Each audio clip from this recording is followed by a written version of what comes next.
সংবাদ সবাইকে স্বাগত জানাচ্ছি। আমি ফিরোজ তোহা। শুরুতেই সংবাদ শিরোনাম জানিয়ে দেব এই মুহূর্তে হাতে পাওয়া সর্বশেষ গুরুত্বপূর্ণ আপডেট বাংলা সংবাদ। শুরুতেই থাকছে, রাতেও শাহবাগ ছাড়েনি ইনকিলাব মঞ্চ, বিচার শুরু না হলে অবরোধ অব্যাহত রাখার ঘোষণা। শহীদ শরীফ ওসমান হাদী হত্যার বিচার কার্যক্রম শুরু না হওয়া পর্যন্ত অব্যাহতভাবে শাহবাগ মোড় অবরোধে চলমান রাখার ঘোষণা দিয়েছেন ইনকিলাব মঞ্চ। শুক্রবার রাত 10:30টায় তাদের অবরোধ চলমান ছিল। এবারে জানাবো 5 লাখ সন্ন্যাসী নিয়ে বাংলাদেশ দূতাবাস ঘেরাওয়ের হুমকি শুভেন্দুর। এবার 5 লাখ হিন্দু সন্ন্যাসী নিয়ে বাংলাদেশ দূতাবাস ঘেরাওয়ের হুমকি দিয়েছেন পশ্চিমবঙ্গের বিধানসভার বিরোধী দলনেতা ও বিজেপি বিধায়ক শুভেন্দু অধিকারী। কলকাতায় বাংলাদেশের উপদূতাবাসের সামনে আবারও বিক্ষোভ করেন তারা। জানাবো, বিএনপিতে যোগ দেবেন গণ অধিকারের রাশেদ খান। গণ অধিকার পরিষদের সাধারণ সম্পাদক পদ থেকে পদত্যাগ করবেন রাশেদ খান। তিনি বিএনপিতে যোগ দিয়ে আসন্ন নির্বাচনে ধানের শীষে প্রার্থী হিসেবে প্রতিদ্বন্দ্বিতা করবেন। এদিকে ভারতে মুসলিম শিক্ষককে গুলি করে হত্যা। ভারতের উত্তরপ্রদেশের আলিগড় মুসলিম বিশ্ববিদ্যালয় ক্যাম্পাসে এক স্কুল শিক্ষককে গুলি করে হত্যা করেছে দুর্বৃত্তরা। তবে কেন ওই মুসলিম শিক্ষককে গুলি করা হয়েছে তা খুঁজে দেখছে পুলিশ। গত বুধবার রাত প্রায় 9টার দিকে রাও দানিশ আলী নামের ওই শিক্ষক এবং 2 সহকর্মী সাথে হাঁটছিলেন। এ সময় স্কুটারে আসা 2 যুবক তাদের পথ আটকায় এবং পিস্তল দেখিয়ে গুলি করে পালিয়ে যায়। জানিয়ে দেব, মাওয়া এক্সপ্রেসওয়েতে যাত্রীবাহী বাস ও ট্রাকের ভয়াবহ সংঘর্ষ, আহত 10। ঘন কুয়াশায় মধ্যরাতে ঢাকা মাওয়া এক্সপ্রেসওয়েতে যাত্রীবাহী বাস ও ট্রাকের সংঘর্ষের ঘটনা ঘটেছে। এই ঘটনায় কমপক্ষে 10 জন আহত হয়েছেন। বাস চালক সহ 2 জনের অবস্থা আশঙ্কাজনক বলে জানিয়েছে ফায়ার সার্ভিস। এবং সর্বশেষ জানাবো হৃদয় বিদারক সংবাদ। নামাজরত ফিলিস্তিনিকে গাড়ি চাপা দিল ইসরায়েলি সেনা। পশ্চিম তীরের একটি সড়কের পাশে নামাজরত এক ফিলিস্তিনির উপর গাড়ি চালিয়ে দিয়েছে এক ইসরায়েলি সেনা। এ সময় ইসরায়েলি ওই সেনার পিঠে রাইফেল দেখা যায়।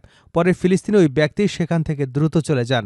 বৃহস্পতিবার পশ্চিম তীরে অল ট্রেন ভেভিকল নামের ওই গাড়ি চালিয়ে দেয় তিনি।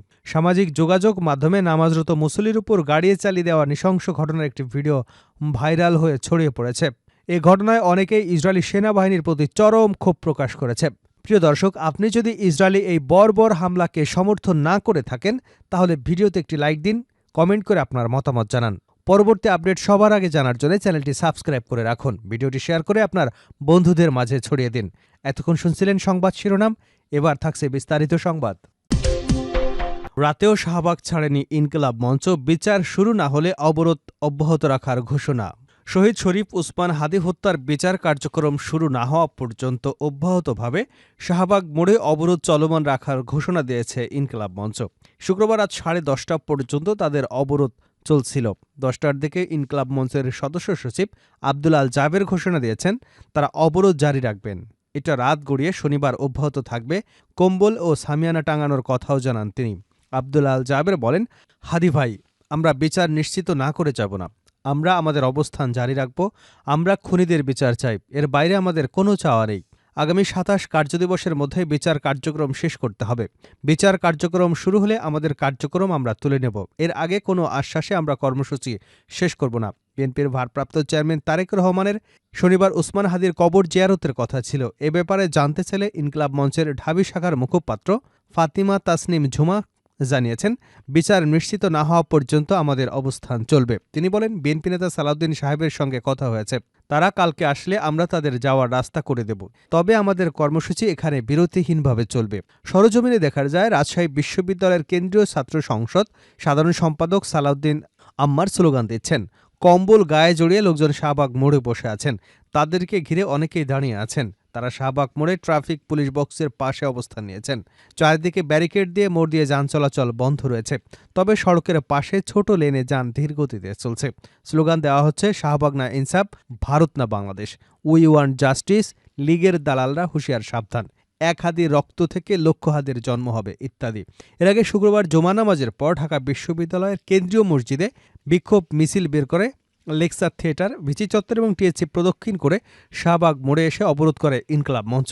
মিছিলের শিক্ষার্থী, ইনকিলাব মঞ্চের নেতাকর্মী এবং সাধারণ মানুষ অংশ নেন। অবস্থানের কারণে শাহবাগ এলাকায় যান চলাচল বন্ধ রয়েছে।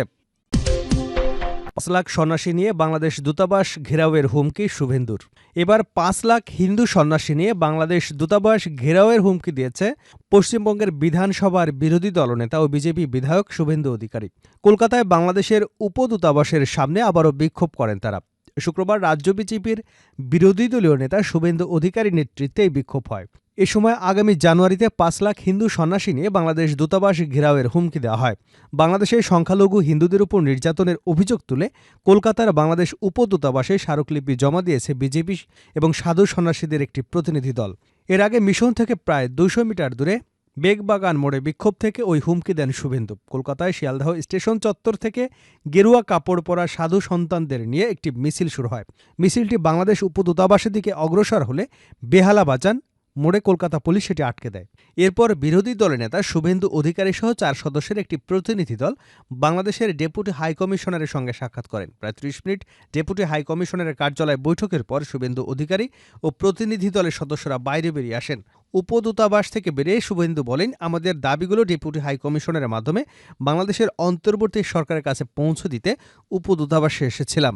বৈঠক শেষে শুভেন্দু অধিকারী বলেন, সোমবার থেকে বিভিন্ন হিন্দু সংগঠন, সাধু সন্ত সমাজ এবং ভারতীয় জনতা পার্টি বিজেপি এমপি ও বিধায়করা বাংলাদেশের বর্তমান সরকারের কাছে তাদের আপত্তি, প্রতিবাদ এবং দাবি ডেপুটি হাইকমিশনারের মাধ্যমে পৌঁছে দেবার চেষ্টা করছে। মমতা বন্দ্যোপাধ্যায়ের বিরুদ্ধে হুঁশিয়ারি দিয়ে শুভেন্দু বলেন, মমতা যতই প্রাচীর করে পুলিশ দিয়ে বন্দুক সরকারের তরফে যদি ব্যবস্থা না নেয় তবে নতুন বছরের আগেই সব তুলে ফেলে দেব। গঙ্গা সাগরের মেলায় 5 লাখ সাধু যাবেন, সেখানে পুণ্যস্নান করার পর আমি তাদের পথ দেখিয়ে মিশনের সামনে নিয়ে আসব। তিনি বলেন, আজ 1000 সাধু এসেছে, 3000 নাগা সন্ন্যাসী।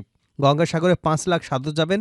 গঙ্গাসাগরে স্নান করে ফেরার পরে আমি সব সাধুকে বাবুঘাট থেকে পথ দেখে এখানে নিয়ে আসব। কত ক্ষমতা আছে পুলিশ কমিশনার মনোজ ভার্মার, ওই দিন দেখা যাবে। বিএনপিতে যোগ দেবেন গণঅধিকারের রাশেদ খান।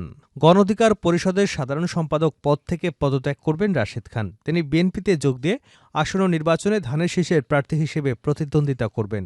শুক্রবার রাতে এক ভিডিও বার্তার মাধ্যমে এমন তথ্য জানান গণঅধিকারের সভাপতি নুরুল হক নূর। বিষয়টি সম্পর্কে জানতে চাইলে রাশেদ খান বলেছেন, দলীয় সিদ্ধান্ত মেনে নেবেন তিনি। গণঅধিকারের সভাপতি নূর বলেন, গণঅধিকার পরিষদ থেকে পদত্যাগ করে রাশেদ খান ধানের শীষে নির্বাচন করবেন এবং তিনি বিএনপিতে যোগ করে বিএনপির সদস্য পদ নেবেন। তিনি বিএনপির প্রার্থী হয়ে নির্বাচন করবেন। নুরুল হক বলেন, ফ্যাসিবাদের উত্তাল সময়ে বিএনপি, গণঅধিকার পরিষদ সহ প্রায় 42টি রাজনৈতিক দল এবং জোট আমরা ফ্যাসিবাদের পতনের এক দফার দাবিতে যুগপৎ আন্দোলন করেছিলাম। সেই সময় থেকে আমাদের আলাপ আলোচনা চলছিল। ফ্যাসিবাদ পতনের পরবর্তী রাষ্ট্রকে নতুনভাবে গড়ে তোলার লক্ষ্যে আমাদের রাষ্ট্র সংস্কার করব। সেই লক্ষ্যে আমরা একসঙ্গে নির্বাচন এবং একসঙ্গে আগামীতে জাতীয় সরকার করব। যেহেতু আন্দোলনটি কার্যত বিএনপি নেতৃত্বেই হয়েছে, বিএনপি সামগ্রিক সমন্বয়ের মাধ্যমে হয়েছে, সেই ক্ষেত্রে বিএনপি নেতৃত্ব দিয়েছে। নুরুল হক আরও বলেন, আন্দোলন এবং গণঅভ্যুত্থানের পরবর্তী গত 1.5 বছরে আমরা নিজেরা আলাপ আলোচনার সমন্বয়ের মাধ্যমে একই অবস্থান থেকে কাজ করেছি। সেক্ষেত্রে আমরা আমাদের সাধারণ সম্পাদক রাশেদ খানকে নির্বাচনে জয়লাভের কৌশলের অংশ হিসেবে দল থেকে ধানের শীষে নির্বাচন করবার অনুমতি দিয়েছি। গণঅধিকার পরিষদের পদ থেকে পদত্যাগ করে বিএনপির সদস্য পদ নিয়ে নির্বাচন করবে। আমরা দ্রুত একজনকে ভারপ্রাপ্ত দায়িত্ব দেব। বিএনপিতে যোগ দেবেন গণঅধিকারের রাশেদ খান। গণঅধিকার পরিষদের সাধারণ সম্পাদক পদ থেকে পদত্যাগ করবেন রাশেদ খান। তিনি বিএনপিতে যোগ দিয়ে আসন্ন নির্বাচনে ধানের শীষের প্রার্থী হিসেবে প্রতিদ্বন্দ্বিতা করবেন। শুক্রবার রাতে এক ভিডিও বার্তার মাধ্যমে এমন তথ্য জানান গণঅধিকারের সভাপতি নুরুল হক নূর। বিষয়টি সম্পর্কে জানতে চাইলে রাশেদ খান বলেছেন, দলীয় সিদ্ধান্ত মেনে নেবেন তিনি। গণঅধিকারের সভাপতি নূর বলেন, গণঅধিকার পরিষদ থেকে পদত্যাগ করে রাশেদ খান ধানের শীষে নির্বাচন করবেন এবং তিনি বিএনপিতে যোগ করে বিএনপির সদস্য পদ নেবেন। তিনি বিএনপির প্রার্থী হয়ে নির্বাচন করবেন। নুরুল হক বলেন, ফ্যাসিবাদের উত্তাল সময়ে বিএনপি, গণঅধিকার পরিষদ সহ প্রায় 42টি রাজনৈতিক দল এবং জোট আমরা ফ্যাসিবাদের পতনের এক দফার দাবিতে যুগপৎ আন্দোলন করেছিলাম। সেই সময় থেকে আমাদের আলাপ আলোচনা চলছিল। ফ্যাসিবাদ পতনের পরবর্তী রাষ্ট্রকে নতুনভাবে গড়ে তোলার লক্ষ্যে আমাদের রাষ্ট্র সংস্কার করব। সেই লক্ষ্যে আমরা একসঙ্গে নির্বাচন এবং একসঙ্গে আগামীতে জাতীয় সরকার করব।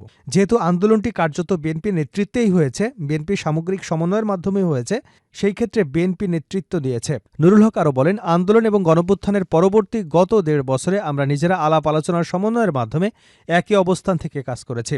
সেক্ষেত্রে আমরা আমাদের সাধারণ সম্পাদক রাশেদ খানকে নির্বাচনে জয়লাভের কৌশলের অংশ হিসেবে দল থেকে ধানের শীষে নির্বাচন করবার অনুমতি দিয়েছি। গণঅধিকার পরিষদের পদ থেকে পদত্যাগ করে বিএনপির সদস্য পদ নিয়ে নির্বাচন করবে। আমরা দ্রুত একজনকে ভারপ্রাপ্ত দায়িত্ব দেব।